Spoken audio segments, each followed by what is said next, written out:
Hey, yeah, you! Hey, get the hell out of the way! Sorry, I just can't resist the camera.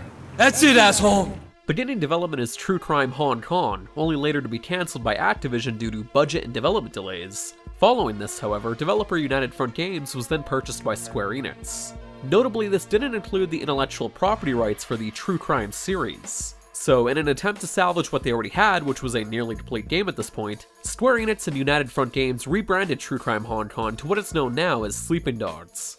A game that is still to this day one of the best alternatives to Grand Theft Auto and one of the best open-world crime games of the 7th generation of hardware.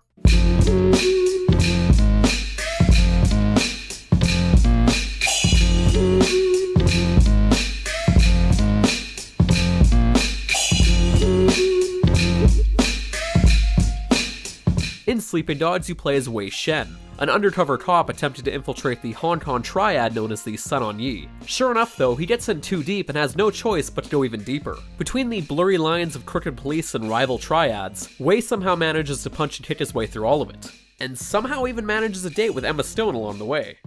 But now let's discuss what made Sleeping Dogs so great, with the good. The city and island of Hong Kong that United Front Games crafted for Sleeping Dogs is just as much of the star of the game as Wei is. From exploring the dense and populated night market early on to driving around the hedge maze of office buildings in Central at night in the rain, the world of Sleeping Dogs can be pretty gorgeous, but it's also a great sandbox with tons of optional stuff to do. Whether you're hitting up the club to poorly sing some karaoke,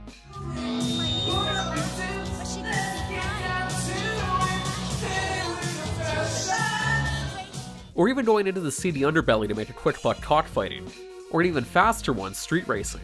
But it's Wei's prowess in martial arts and Sleeping Dogs' 1970s kung fu action movie inspirations and combat that truly separates it from other games within the genre. Think Arkham Combat, but now with a kung fu styling and plenty of gruesome environmental attacks. It works well for what it aims to achieve in making Wei seem like a total badass who could clear a room of guys, all while pitting you against a decent enemy variety. Enemies in Wei alike can also use a number of different weapons such as knives, tire irons, power tools, and even fish, as well as a decent selection of guns later on in the game, but more on that later. Wei's moveset can also be further expanded from increasing your rankings within the Triad and Police, as well as from collecting stolen Zodiac statues for Wei's old teacher at the local dojo. These include permanent buffs such as taking less damage overall, to follow-up attacks and combos. Wei can also gain additional and temporary buffs depending on the clothing and accessories he's wearing, or even from various foods and drinks. Serve it up. Oh, you like that one. I know it.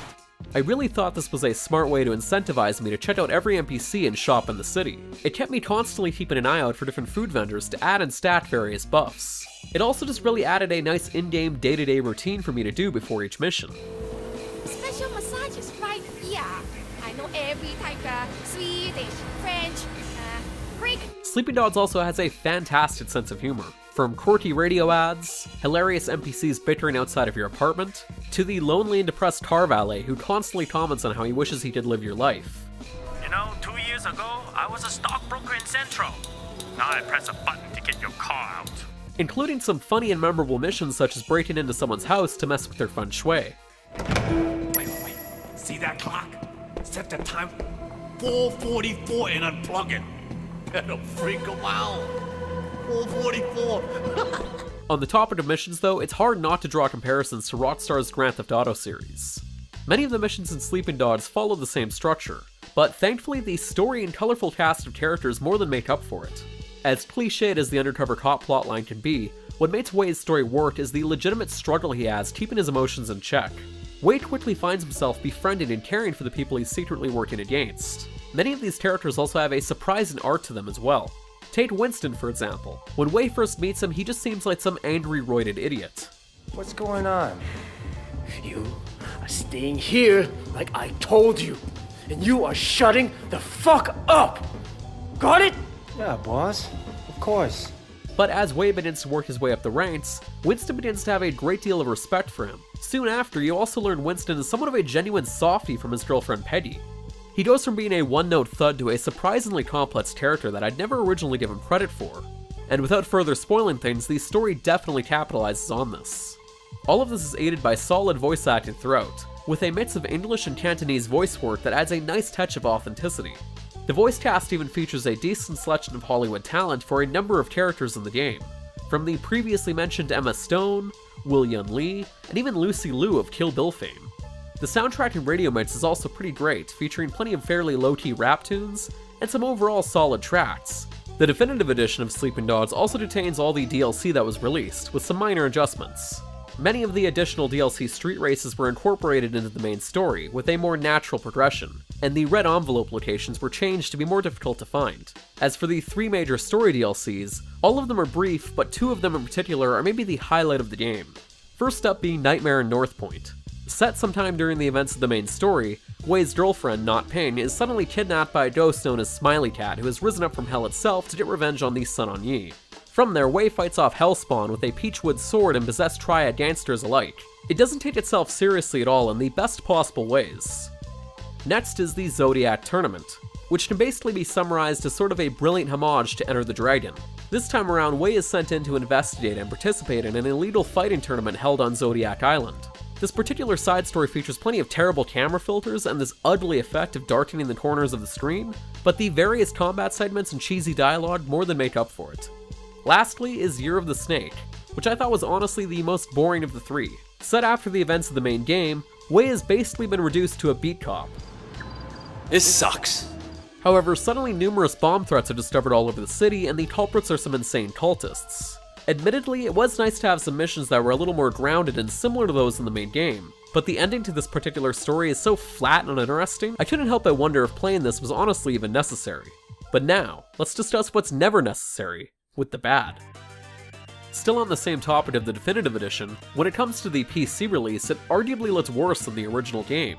The Definitive Edition does have more NPCs and other details, but at the same time, it's also missing details.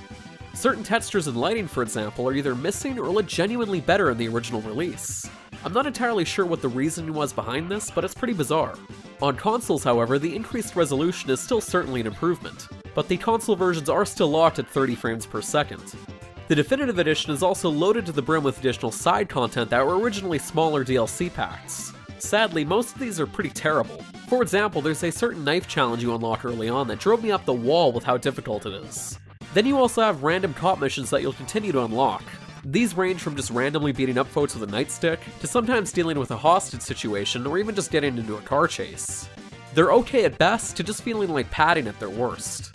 The street racing is almost no different. As long as you have a decent car in the classes of the vehicles you're racing, you're almost never going to be in for any kind of challenge.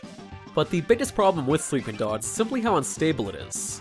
Across roughly 50 hours of both the PlayStation 4 and PlayStation 3, I experienced well over a dozen crashes. Even when the game isn't crashing, there is still plenty of jank. Whether it's enemies you're trying to fight stuck on the top of cars, to all kinds of other random bugs across the open world. In terms of gameplay mechanics, however, the biggest problem is simply the guns.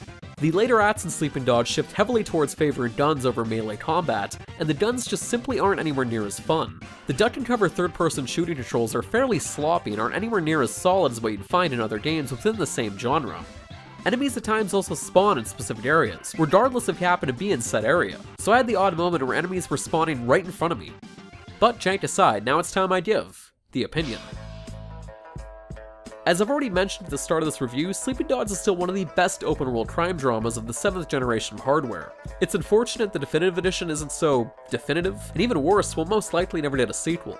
But the open world and sandbox that United Front Games created out of Hong Kong is still fairly impressive, even by today's standards.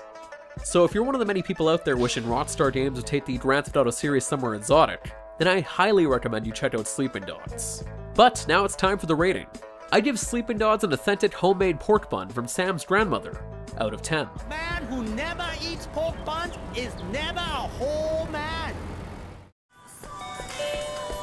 Hi there. Can I get you anything? Okay, I'll take it.